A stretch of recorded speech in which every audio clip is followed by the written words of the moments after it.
Ladies and gentlemen, here we are. We're taking a look at the Holy Paladin. As you can see, that is one beefy-ass hammer and the Labram.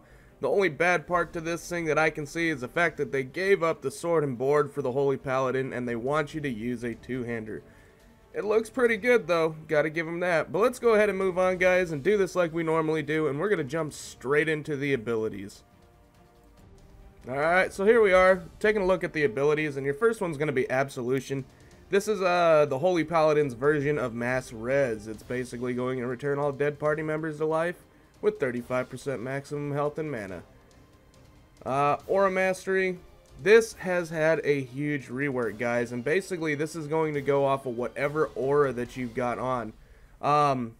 So it's instant, it's a 3-minute cooldown, empowers your chosen aura and increases its radius to 40 yards for 6 seconds. Aura Mastery has no target limit. We'll talk about this more once we get to the actual talents, and we can discuss the different auras along with what Aura Mastery is going to do for them. Avenging Wrath.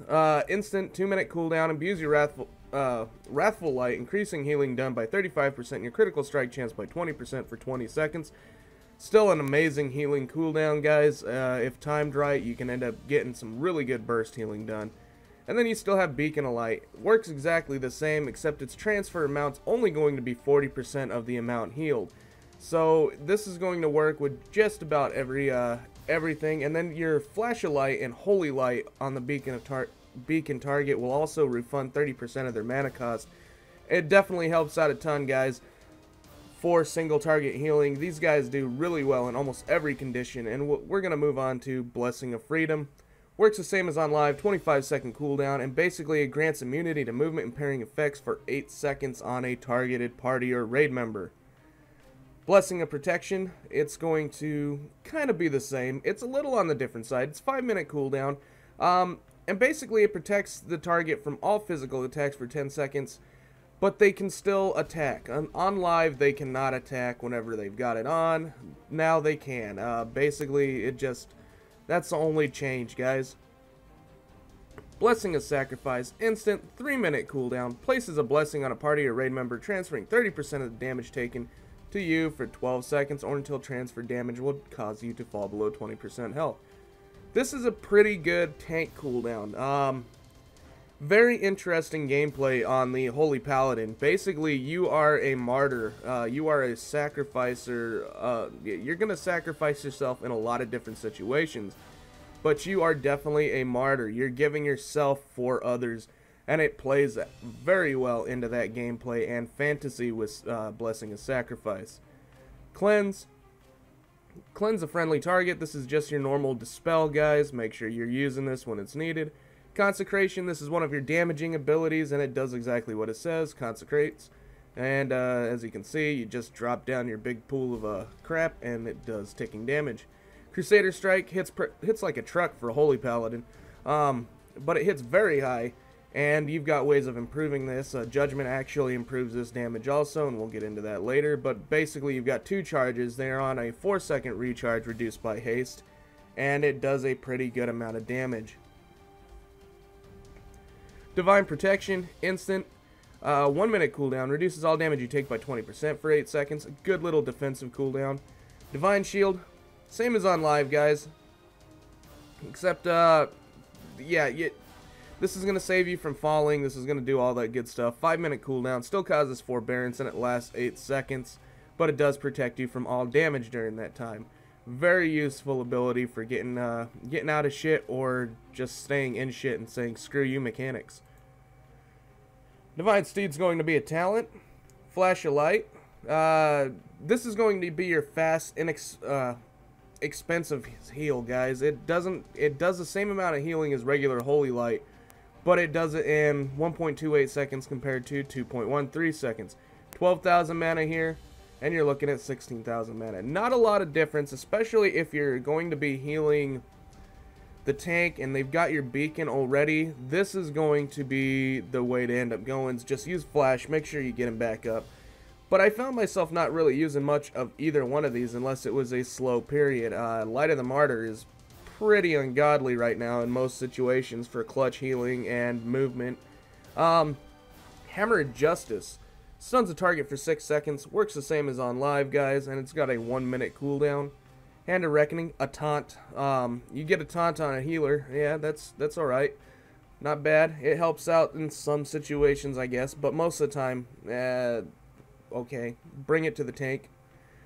Holy Light, we just went over this. This is going to heal for a good amount, but it is a slow, efficient cast. Holy Prism's a talent. We'll go over that later. Holy Shock. More like holy shit. This thing hits like a truck, guys, and it heals really damn good. Mainly because it has double the normal critical strike chance than anything else. So if you're running 20% crit, you're actually running 40% on this spell. And basically it's going to trigger a burst of light on the target, dealing some pretty high damage and healing to an enemy or an ally. So again, it's one of your main bread and butters. If you played a Holy Paladin before, Holy Shock works amazing. And then you've got Judgment. Judgment is another DPS item, and it does some pretty good damage. It hits pretty hard, and then also it causes your target to take 30% increased damage from your Crusader Strike and Holy Shock for 6 seconds. This thing quests pretty damn fast. Is it as fast as Ret? No. Is it faster than Prot? Yes, actually it is. Unless you can find a bunch of stuff that's scattered or not scattered and actually grouped up. This thing will actually kill faster than Prot. And Prot hits pretty hard also. It's really insane how much damage that you can get out of a Holy Paladin. And then you've got Lay on Hands. 10-minute cooldown. Heals a friendly target for an amount equal to a maximum. Basically, this is going to heal somebody for the same amount of health as what you have. And then it will also put Forbearance on them for 30 seconds. So this heal will always do 643,000 healing if they can take the full amount of healing. Light of Dawn, big change. It looks nice, and it plays out very well. Let me go ahead and do something here real quick. And unleashes a wave of holy energy, healing up to 5 injured allies within 19 yards in a frontal cone. So, there it is. It's back to what it used to be, guys. It's very directional. It works very well, and it heals for a very good amount. 10-second cooldown, though. Not bad. Not bad at all. It really works well, and this is one of the reasons why Holy Paladins are able to do so much. They're probably one of the best diverse healers that we've got right now. They can cover any aspect, and it feels really good. And then we're going to go on to Light of the Martyr. 7,500 mana, instant, sacrifice a portion of your own health to instantly heal an ally for just under 60k. But you take damage equal to 50% of the healing done. And it does not transfer to your Beacon of Light.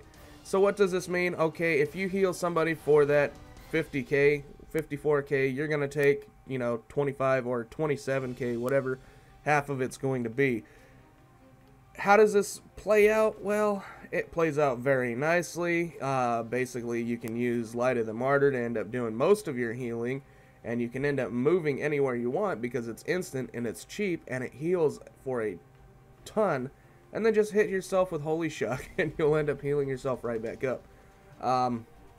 Really nice piece. It's very enjoyable. It's a fun piece, and it's a good wax and wane to get a lot of stuff taken care of, as you're going to take damage, yeah, but you're also going to heal that right back up. Fairly simple. Light's Hammer, that's going to be a talent. Redemption.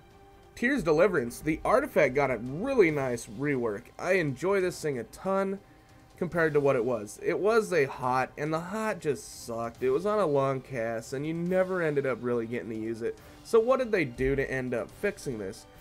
Basically, it's going to release the light within the Silver Hand for 10 seconds, healing an injured ally within 15 yards for very little amount for 0.9 seconds. Allies healed also receive 20% increased healing from your Holy Light and Flash of Light spells for 10 seconds.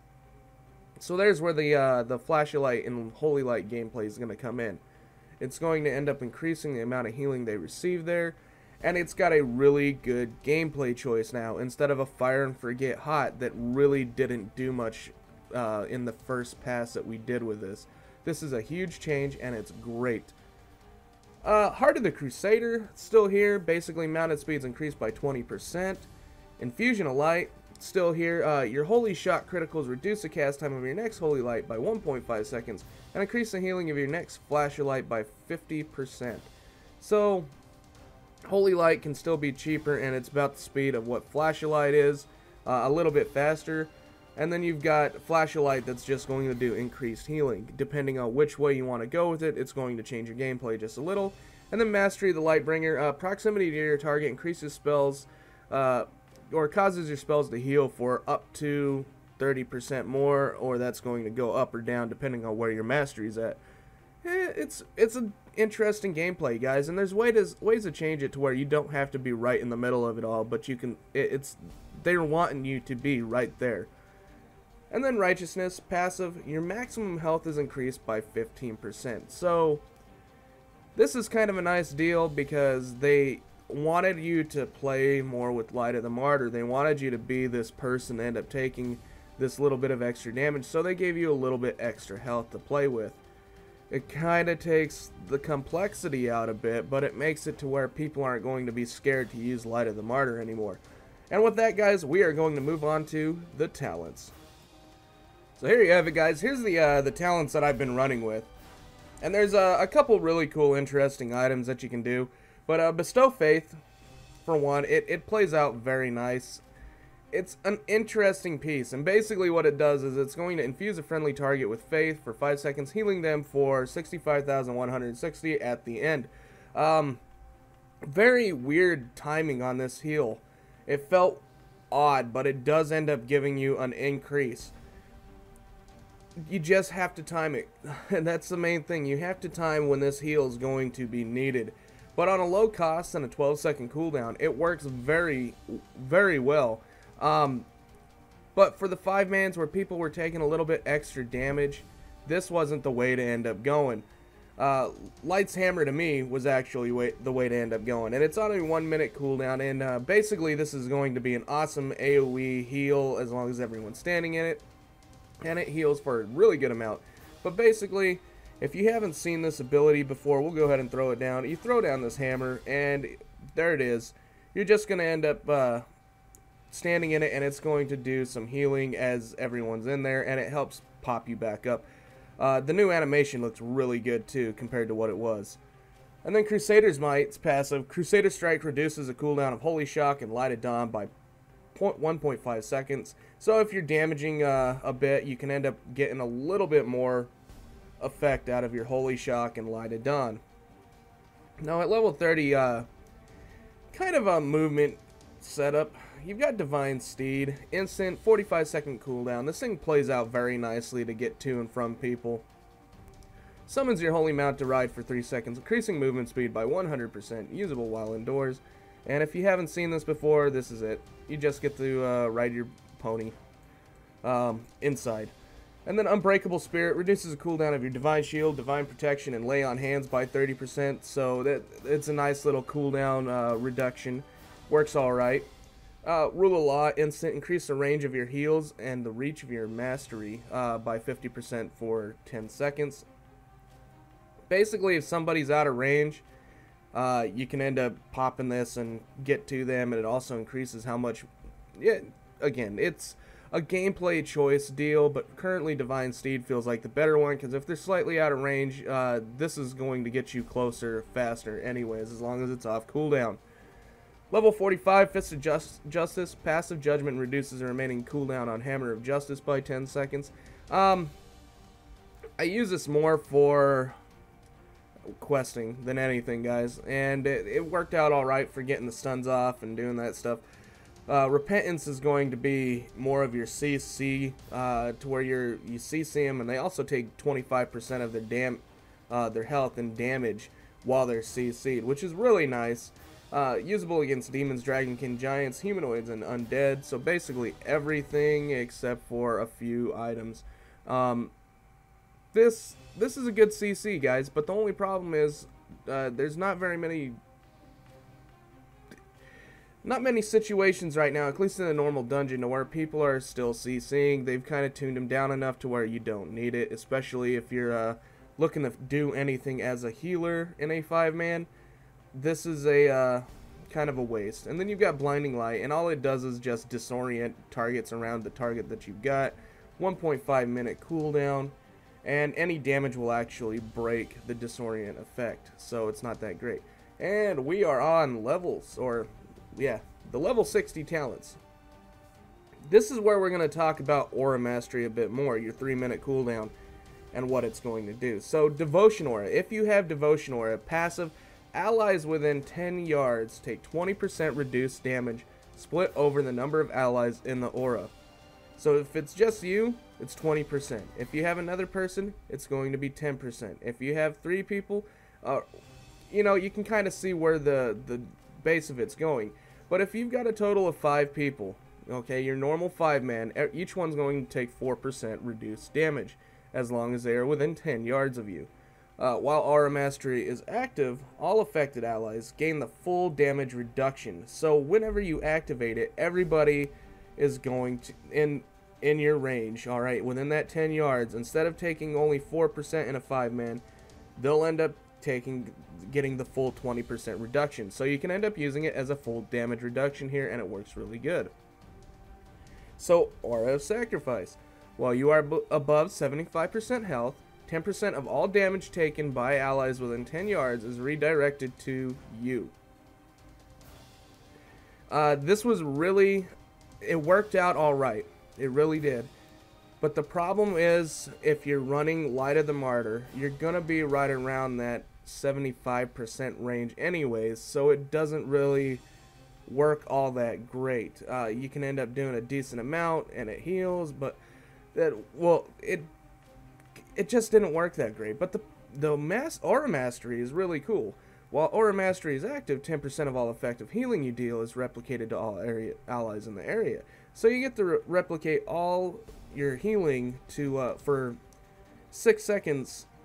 Really short time, guys, but all the healing you end up doing, 10% of that is going to go to anyone that's within your actual 10-yard range. Helps out nice. And then you've got Aura Mercy. There's a couple reasons I took this one. One, it's passive healing all the time, and it restores a very small amount to 3 injured allies within 10 yards every 1 second. If you're in the melee area, you usually have at least a tank, and you have at least one other melee DPS, and then yourself that's going to all be there. So there's your 3 at all times. Every 1 second it does this amount of healing. While Aura Mastery is active, it'll heal all allies in the aura instead of just 3. So if you're all bunched up, you can end up hitting it, and it's going to do some pretty decent amount of healing, even though it is a small tick. Here's where it gets interesting on why I really took this. Now, if you're using Light of the Martyr a lot and correct, this is always going to get at least 1 effective heal off on you, because you're never going to be full on health. So you're going to use Light of the Martyr, and this is going to slowly regenerate your health back up without you having to do a hard cast of anything. It's just automatically going to start bringing your health back up. And maybe I can find some sucker over here and we can test it. There we go. We're going to cast Light of the Martyr on this guy. No we aren't, because he is not. I need Horde. There. Alright, so you can see how we're down on health. And this Light of... Aura Mastery can still end up critting, so it helps out, and you can see how quick that's actually regenerating back up. So it works really, really well with the Light of the Martyr play, and I mean any one of these is going to work well depending on the situation that you're going to need. Devotion Aura seems like probably one of the betters for being stacked up, just to have that progressive cooldown, as to where Aura of Mercy in a 5-man. This allowed me to run all over the damn place and just basically use Light of the Martyr. So we'll move on. 75, Divine Purpose. Light of Dawn and Holy Shock have a 15% chance to not start their cooldown and make their next cast free. Pretty much exactly what it says, guys. There's nothing to say on there. It's RNG. Holy Shock has a 15% chance. Light of Dawn has a 15% chance. So when you cast either one of them, there's a light break or daybreak, and basically if you end up casting them, you're going to get another little bar up here that's going to show you, hey, you've got a free one, go ahead and use it. Light will glow up on the buttons, same difference. And then you've got Holy Avenger. It's instant, 1.5 minute cooldown, increases your haste by 30%, and your Holy Shock healing by 30% for 20 seconds. You're going to get a lot of Holy Shocks during this period, and it feels pretty damn good. It's not bad at all. It's a really good burst cooldown, but it's just that, it's burst. And then Holy Prism works the same as on live, guys. Basically, if you target an enemy, it's going to make that enemy take a decent amount of holy damage and then radiates healing to the 5 nearest allies within 15 yards. Or if you target a friendly target, they're going to take an improved amount of healing, and then it's going to radiate a lower amount of damage to 5 enemies. So really, if it's off cooldown and you need to pop the tank up real quick, you can use this if he's doing an AoE pull, and it'll heal them all up. Or if it's the exact opposite, and let's say you're on a boss fight and just did an AoE ability, target the boss, hit this, and it's going to help pop everybody back up. Really basic, cut and dry, and it plays out very nice. Each beam has a chance to crit, and it feels good. Level 90, Fervent Martyr, passive.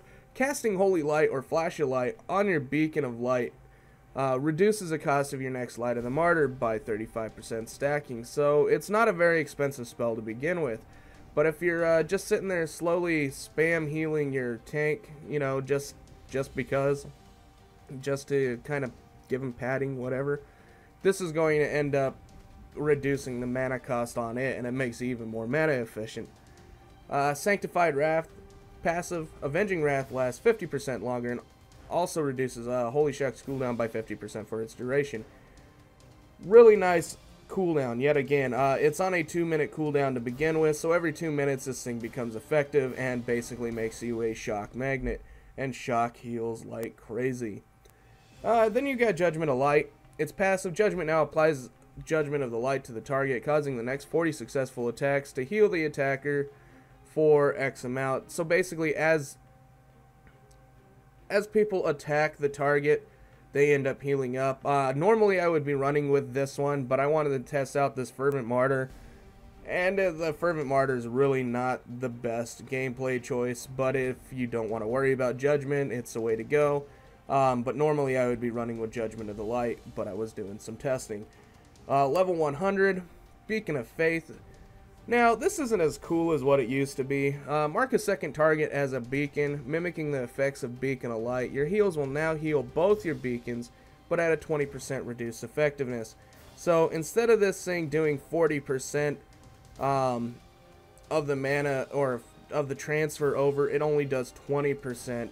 So, you really lose out on a ton of healing with doing it this way. But if it's needed, I can see good situations where this is still going to be useful, especially if you don't want to be swapping your Beacon of Light all the time to keep that buff of your mana cost improvements. So just something to think about. And then you got Beacon of the Lightbringer. It's passive. Mastery Lightbringer, it now increases your healing based on your target's proximity. Okay, so basically what this does, guys, is your proximity of your Beacon of Light target, or you, is going to depend on where your mastery comes from. So not only is your mastery depending on how close you are to the target, but if you have to actually be out in the range group, this is going to allow you to be out there and still heal in the melee group for a good chunk, because your mastery is going to be in there also. Basically illuminates from your beacon target. Works pretty nice if you've got to be away, which there's a couple fights that you do have to, obviously, and it's going to help out a ton. And then there's Beacon of Virtue. This is a nice change compared to the other talent that they had in there, which was just it was kind of a heal the tank as you damage deal for a very small amount, and it didn't work too well. But what's this? It's now a 12-second cooldown. It replaces your Beacon of Light, though, so you no longer have Beacon of Light. And what's it going to do? It's going to apply a Beacon of Light to your target and 3 injured allies within 30 yards for 8 seconds. Your heals will heal all of them for 40% of the amount healed. So, basically, over an 8-second duration, this is on a 12-second cooldown. Let's say you're getting groups that are taking huge amounts of damage. You can toss this Beacon of Virtue over to them, and it's going to put it on them and 3 nearby injured allies, and you can continue healing the tank. Good point is if you've seen Ursoc, the Ursoc fight. That's a good one to where you see a group of people that actually end up taking a bunch of damage and they need healed up. You can toss this over to them and continue healing whoever else needs it, and this is just going to help top them up a lot quicker. Interesting gameplay on that. So if you're in charge of doing a little bit more of the AoE healing, this is going to be more than likely the spell that you choose. But guys, that's it for the PvE talents. We're going to move on to what everybody wants to see, and, well, not yet. We're going to get to the gameplay soon, but we're going to go on to the artifact. Man, is that a good looking weapon. Looks really nice. What we're looking at, though, and we'll let it spin around a bit, but the first initial model is the Silver Hand, the second one's going to be Fist of the Fallen Watcher, Protector's Judgment the third, and then your PvP one's the Grave Warder, and I want this skin. Getting so close. And then we've got the purple model unlocked already, and then the red. Not bad choices. And then you get into the Fist of the Fallen Watcher, and this thing just absolutely looks sick. Let's wait for it to spin around again, because it's not that one, but it's this one with the blue going through. Oh, God. That says Pally all over it, guys. And then you've got the fist that's actually in the middle. Looks like it's ready to punch somebody in the face. Looks great. And then Protector's a Judgment. This one is, I don't care for it as much, but it still looks like a pretty solid hammer. And definitely interesting. And you still got that gauntlet fist sitting in the middle, especially on this one here. And then Grave Warder. This thing is a very awesome looking PvP one. It looks really good. Makes me want a PvP on the Holy Paladin, and well, Paladin in general. You can unlock these. Guys, one of the things you need to know is if you unlock these on one spec, they actually unlock for all of them, from what they were saying, so good piece to know. And that's just beautiful.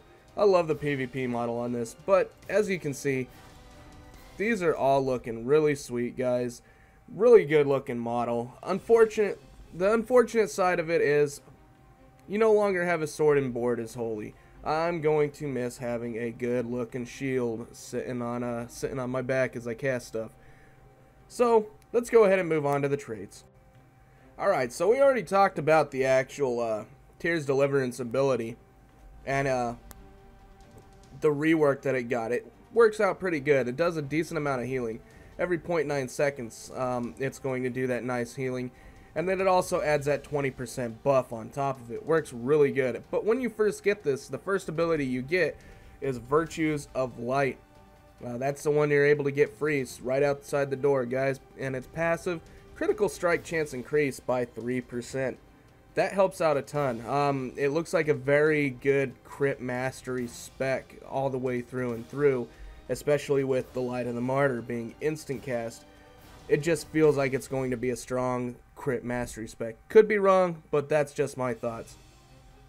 And then you've got, we'll head right off to the left here. After Judgment strikes an enemy, all damage you take for the next 4 seconds is reduced by 3%. So 3, 6, 9, or it might even go to 10. It's found a couple weird ones like that. But generally, that's what you're looking at. So good damage reduction if you're using Judgment. Not bad, good passive. Works out alright. Vindicator, rank 0-1. Activating Avenging Wrath. Increases critical healing by 25% for 10 seconds. This is going to go really, really well if you end up going Sanctified Wrath. And the reason for that is because of the increased crit on Holy Shock. And Holy Shock reduced cooldown and just constantly going. This is going to do some increased, some crazy healing through Holy Shock if you end up going that route. Deliver the Light, 0-3, increases healing done by Holy Light and Flashlight by 3, 6, and 9%. First golden ticket. Power of the Silver Hand, rank 0-1. Holy Light and Flashlight have a chance to unlock the power of the Silver Hand, increasing the healing of your next Holy Shock by 20% of all damage and effective healing you do within 10 seconds. So basically, you're gonna get this to proc. When you see this proc, you're gonna heal your ass off. All right, and over this 10 seconds, it's going to empower this next Holy Shock. Whenever you get this next Holy Shock to be powered up like that, you can either use it as damage or you can use it as healing. But either way, it is going to be an insane amount of healing that you get out of this. This is one of the things that they had used in PvP originally to one-shot people. They just seem spam heal them, bubble and spam heal themselves after they got this, and all that excess healing that they were doing was going into Holy Shock, and they would turn and they would Holy Shock, and you'd be dead. Didn't matter where your health was at. It hit you for like 9 million or some shit like that. It was insane. But it plays very interesting, guys. On a PvE aspect, this is still a very nice piece. It's going to be a very nice buff to watch and control, so you can keep that Holy Shock going. And you know, knowing that you can bank that Holy Shock up, you don't have to worry about holy power building anymore with it. So you can actually get to the point and save this thing for when it's going to be needed. Tank takes a really hard hit. You hit him with that Holy Shock, and it's like a lay on hands. But we're going to move on to Expel the Darkness. It's passive. Increases healing done by Lighted Dawn by 3, 6, or 9%. Blessings of the Silver Hands, 0 of 3. Reduces the cooldown of Blessings of Freedom, Blessing of Protection, and Blessing of Sacrifice by 5, 10, or 15%. And then we've got Protection of the Light. Increases duration of Divine Protection by 4 seconds. The light saves, 0 of 1. When the health of your beacon of light target falls below 50%, your next holy light or flash of light on the beacon of light target will heal for an additional 100%, and cannot occur. It can only occur once every 30 seconds, though. Share the burden. Reduce the damage you take from Blessing of Sacrifice by 10, 20, or 30%. That's really nice because you're getting reduced amount of damage instead of you taking 50%, I believe it is. Transferring 30% of the damage. So basically, this is going to make it to where it's just a tank cooldown with no. You don't lose any health whatsoever off of it once it's capped out. Justice through Sacrifice. Increase healing done by Light of the Martyr by 5, 10, or 15%. Focused healing. Reduces the cooldown of Lay on Hands by 10%, 20%, or 30%. Protection of Tear. Passive. Aura Mastery also increases all healing received by party or raid members within 40 yards by 15%. So this is going to make Aura Mastery a little more useful than what it is currently. The Masteries do work out quite well, but this is going to make it even better. Templar of the Light, rank 0-1, increase the duration of Aura Mastery by 2 seconds. Alright. And then you've got Second Sunrise. Light of Dawn has a 5% chance to cast a second time for no additional mana cost, and that's going to be 5, 10, or 15%. And then we'll go to Shock Treatment. Increases critical strike damage and critical healing of Holy Shock by 8, 16, and 24%. And I do have the relic in there, so it's going to be one step up already. So, again, you've got a holy, you've got a life, and another holy artifact here. And this is going to be it for the actual artifact, guys. Let's go ahead and move on to the gameplay. So, generally speaking, not a whole lot has changed with the way the Holy Paladin's playing. There really isn't. The main things you need to look at is, okay, you no longer have holy power. You are just a healer now. You're no longer doing any of this mixing, maxing, whatever. But you're going straight into your abilities. So, what do you have? Alright, let's talk about AoE for just 1 second. You have one AoE ability. The rest of it is going to be single target, and Light of Dawn is your AoE ability. And it works very, very damn well. It's not a very expensive cost either.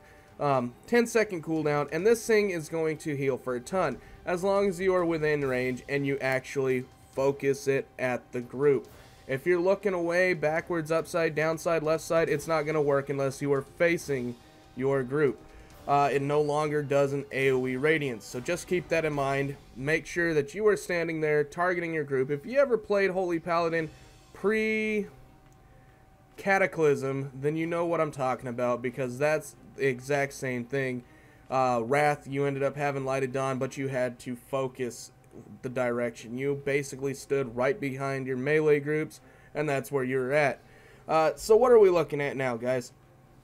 Alright, Single target rotation, you still got Flash of Light, pretty good. You've got Holy Light, you've got Holy Shock. Light of the Martyr being the new mix, this is going to be your main clutch ability, guys. I mean, you've got the other two, Flash of Light's basically going to be your tank heal. That's the one you're going to want to use on the tank in most situations, unless you need a real quick, fast pick-me-up from Light of the Martyr.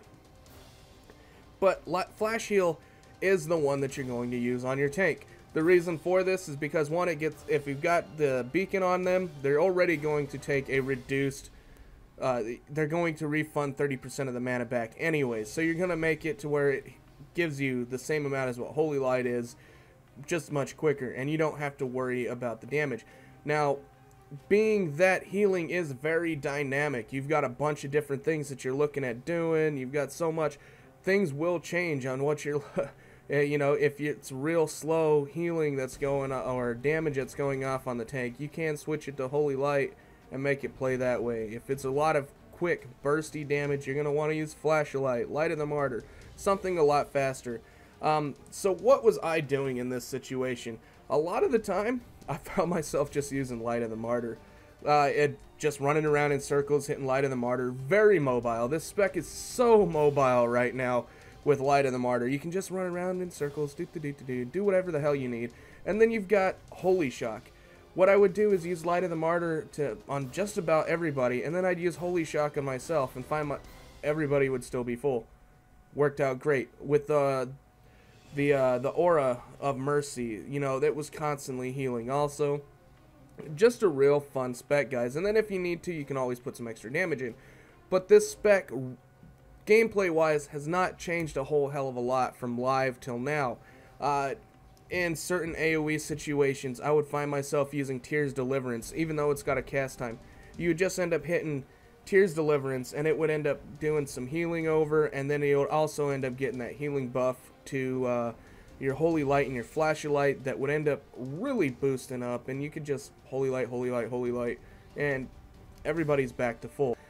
Plays out very nice. Felt really strong in every single situation. I mean, every single situation that I got locked into, whether it was a strong AoE situation or if it was just a troubling, you know, single target situation, it had it, and it was very, very clutch. The heals are a little bit on the light side compared to some of the other healers. You know, they don't have the burstiness, but you do have the mana to where you can spam it and actually do everything you need to do. Now, with this being said, guys, just get it done. I mean, that's it. You can end up, these spells don't cost a lot. It's by far the most mana efficient. If you have to spam a shit ton of spells, spam those damn spells and get people healed. It's really that easy, because honestly, Holy Paladins have always been about doing the single set situation. Now they are the martyrs. They end up giving up their own health, so you can end up surviving, and they really played this fantasy off quite nicely, to where, you know, you've got the Light of the Martyr going off, you've got your Holy Shock to heal yourself back up if you need to. You've still got your same basic core abilities, but you've got to use your own health pool. You no longer have holy power, but you have your own health pool as another resource, and it fucking feels good. Really damn good. But guys, really, if you played a Holy Paladin before, you've played it in Legion. I mean, it's not a whole hell of a lot different. You just have the Light of Dawn change, which is going to be directional in a cone. And then you've got Light of Mercy, yeah, Light of the Martyr. That's the other ability that you're looking at using, and you, instead of holy power, guys, think of your health pool as another resource. But at this point, we're going to actually go and take a look at the logs. Alright, so what's up, guys? So this is going to be God King Skovald, and he's got a little bit more of an AoE mechanic to it, and the reason why he had a bit more AoE mechanic to it is because we had somebody pick up the shield that didn't know what they were doing. So Light of the Martyr, pretty clutch heal, guys, and it's very high on the damage, or on the healing chart itself. As you can see, not much in the way of overhealing with anything except for Raging Storms. This is actually a trinketed ability. It works really damn well also. But Light of the Martyr, really nice, 13,000. If you end up looking, it actually did crit. Max crit was 156,000. So what's this thing playing out to? Alright, Light of the Martyr, highest, Holy Shock. Again, I use this more on myself to replenish from the Light of the Martyr damage. You can see down here, it's actually got the damage. And it's going to be exactly half of what you end up doing in healing every single time. But, again, if you're getting this double benefit with slight repercussion, I mean, it works out really damn good. Enjoyable, fun ability, and then you've got Holy Light. Wasn't a lot of damage going out in some of the situations, but again, I mainly use this to just keep myself up. Aura of Mercy, again, this thing, it doesn't seem like a whole hell of a lot of healing whenever you go at it, but every second it's doing 3 targets, and it, you know, that's 6,000 healing every, or 7,500 roughly, every every second. So it starts adding up, guys. I mean, you're looking at this, it's a huge amount, and even though I was the top, again, I was using this to actually bring me back up from using Light of the Martyr, just a slow tick up. It worked out very nice. And then Beacon, the transfer, obviously, and then you've got Raging Storms. That was a trinket. Flash of Light, didn't have to use it very much, not a lot of tank or heavy damage that way. Light of Dawn, I'm kind of, let me scroll down here, see if I can get a little closer. Alright, so Light of Dawn, you can see, it actually worked out pretty good. Cast it once, it hit 5 targets, and it did 134,000 healing for one cast. Nothing to be, you know, weak about, guys. It works out really damn well as long as people are stacked. And then Holy Prism, not so much. I mean, obviously, you're going to end up throwing that out there, and it's going to do some healing. But it's a timing deal with Holy Prism. That's the main thing. Tears Deliverance doesn't do a whole hell of a lot of healing on its own. But you can see it got 12 hits off. So that's going to be 12 targets that are actually going to have that increased buff that we talked about with it. Just something to think about. It plays over kind of nice. And then trash-wise, guys, I mean, this is where a lot of the healing was done. Because tanks, you really don't get... They don't get hit that hard on the normal dungeons anymore. Unfortunately, they've tuned it out. But you can look and see, we had some real spiky areas, but Light of the Martyr was just absolutely all over the place. Because one, you can be mobile as shit with this. It's an instant cast, and it is a very good heal. And then you've got Holy Shock, same situation. But where did I use that mainly? I mainly use it on me or the tank. Mainly me to pop myself back up. Light of the Martyr, tank, and then you can see everybody else. Just helped out a ton, very clutch, very fun to end up using, and very spammy. But guys, this is what you're looking at through most of the whole entire dungeon of where everything was at, not just single boss fights. Aura of Mercy does a sick amount of healing, and it does have a chance to crit. So with more crit, you're going to be healing for even more every single second. Just something to think about. But with that being said, guys, you can see where the damage is, or where the damage is being healed at, and with what abilities, just from my playstyle. Some people may end up doing it differently, but I don't think it'll vary too far, because Light of the Martyr is just a fun button to push in any situation. Clutch, movement, standing still. It's just fun. And it's, you know, it's an instant cast pop-up heal, and it works really nice. But with this, guys, I want to thank you for watching. I hope you enjoyed yourself. If you did, smack that like button and throw it a subscribe, and we'll get you the best content available. But the main thing I want is to know that you enjoyed yourself, and if you did, thanks for watching.